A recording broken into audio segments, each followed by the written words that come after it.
नमस्कार दोस्तों, स्वागत है आपका एक कदम अध्यात्म की ओर में। दोस्तों, जब सीता माता लंका में थी तो अशोक वाटिका में उनका ध्यान त्रिजटा ने रखा था, जो वहाँ की खास राक्षसियों में से एक थी, जिसे देवी सीता, जो कि साक्षात लक्ष्मी जी थी, उनकी सेवा करने का सौभाग्य प्राप्त हुआ था। इसके विपरीत सारी राक्षसियां सीता जी को डराती थीं और धमकाती थीं, परंतु त्रिजटा इतना ध्यान क्यों रखती थी?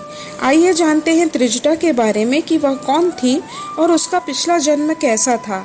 क्या हुआ था उसके पिछले जन्म में? इंद्र के दरबार में बेहद खूबसूरत अप्सराएं थीं। उनमें से एक सुलेखा नाम की अप्सरा भी बेहद खूबसूरत थी। उसे इंद्र की सभा की शोभा माना जाता था। सुलेखा को चित्रसेन नाम के गंधर्व से प्रेम हो गया था। दोनों देवराज इंद्र के दरबार में नृत्य करके सभी का मन बहलाया करते थे। एक दिन नृत्य करते करते सुलेखा को ये आभास हुआ कि वह बहुत जल्द चित्रसेन से बिछड़ने वाली है और वो रोने लगी। तभी सभा में नारद मुनि का आना हुआ। उन्होंने कहा, सुलेखा, तुम्हें रोने की जरूरत नहीं है।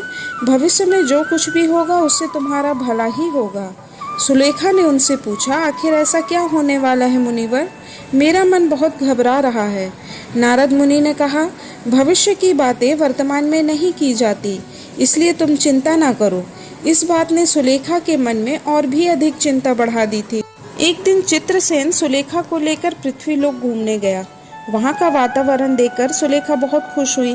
जैसे ही उसने झरने को देखा, उसके मन में वहाँ स्नान करने की इच्छा पैदा हुई। उसने चित्रसेन से कहा और वे दोनों उस झरने में जाकर नहाने लगे।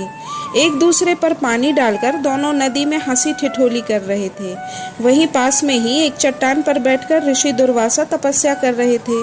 बार बार पानी के छींटे उन पर भी पड़ रहे थे, पर सुलेखा और चित्रसेन इस बात से अनजान अपने खेल में खोए हुए थे। जब ऋषि दुर्वासा से सहन नहीं हुआ, उन्होंने आंख खोली और सुलेखा से कहा, तुम यहाँ से चली जाओ। तुम्हारे खेल की वजह से पानी के छींटे मुझ पर भी पड़ रहे हैं, जो मेरी तपस्या में खलल पैदा कर रहे हैं। लेकिन उन दोनों ने ऋषि की बात नहीं मानी। ये देखकर दुर्वासा ऋषि गुस्से से आग बबूला हो गए।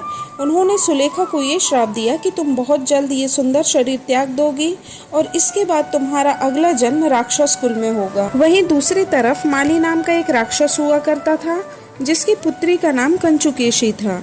कंचुकेशी ने हरि कीर्तन करके ऋषि विश्रवा को प्रसन्न कर लिया। इसके बाद दोनों को एक कन्या की प्राप्ति हुई, जिसका नाम त्रिजटा पड़ा। वैसे ऋषि विश्रवा ही रावण के पिता भी थे। उन्होंने कैकसी से विवाह किया था, जिससे रावण का जन्म हुआ था।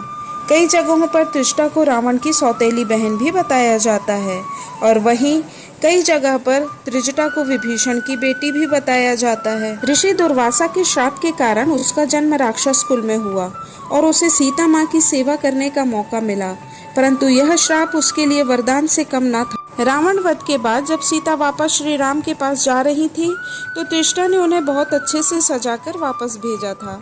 श्री राम से मिलने के बाद जब सीता माँ ने प्रभु श्री राम को त्रिजटा की सारी बातें बताई, तो वो बहुत प्रसन्न हुए। प्रभु श्री राम ने त्रिजटा को ये वरदान दिया कि हे त्रिजटा, जो हवन और श्राद्ध आदि काम क्रोध में गंदे घर में किए जाएंगे, वो सब तुमको प्राप्त होंगे, फिर वो चाहे कितने ही विधि विधान से क्यों न किए गए हों।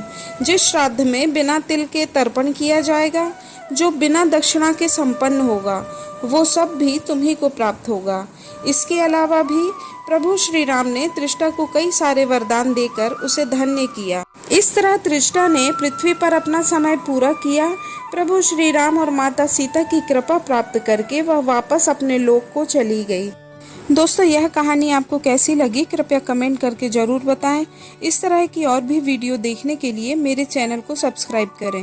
मेरी और भी वीडियो देखना चाहते हैं तो उनके लिंक नीचे डिस्क्रिप्शन बॉक्स में दिए गए हैं। कृपया वीडियो को लाइक करें और शेयर ज़रूर करें। धन्यवाद। जय श्री राम।